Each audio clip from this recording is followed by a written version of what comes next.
মাঠ ছেড়ে পালাইনি, ফেসবুক ছেড়ে পালাইনি, আমাদের লড়াই চলতে থাকবে। ট্রেনে ফারাক্কার ওই বৃদ্ধকে মারধরের ঘটনায় সবচেয়ে বেশি আইনিগত লড়াইয়ে সোচ্চার হওয়া সমাজকর্মী জিমনজ নাকি সোশ্যাল মিডিয়া ছেড়ে পালিয়েছে।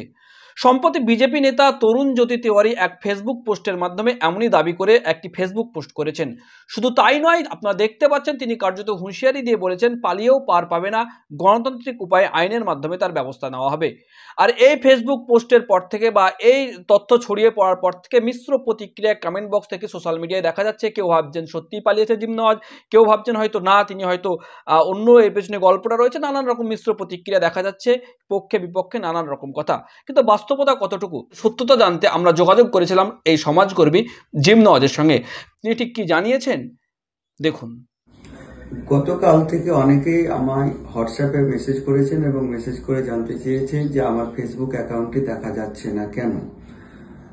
আমি তাদের আমার মতো করে রিপ্লাই জানিয়েছি, যেটা ঘটনা ঘটেছে সেটা।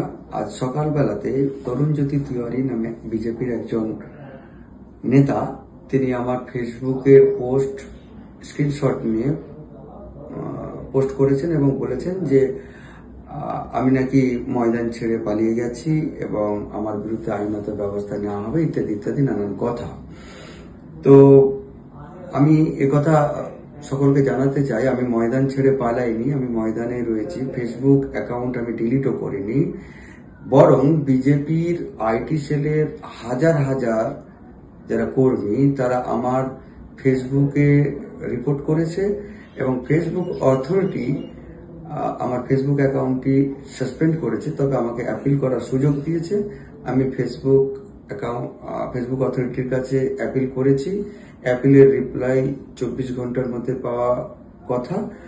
হয়তো আজকে সন্ধ্যে 7টার মধ্যে আমি পেয়ে যাব। আশা করছি আমার ফেসবুক অ্যাকাউন্টটি আবার ফিরে আসবে এবং যদি অ্যাপিল করার পরেও না আসে, তারপরেও যে অন্যান্য প্রসিডিউর রয়েছে সেগুলো আমি মেনটেন করব। তবে এই কথা আমি বলতে চাই যে তরুণ জ্যোতি তিওয়ারি যে দাবি করেছেন আমি মাঠ ছেড়ে পালিয়ে গেছি, সর্বৈব মিথ্যে কথা বলেছেন।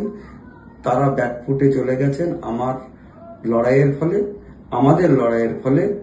সেই কারণে এই অপপ্রচার করছেন। তরুণ জ্যোতি তিওয়ারিদের ভয় পাওয়ার কোনো অর্থ নেই।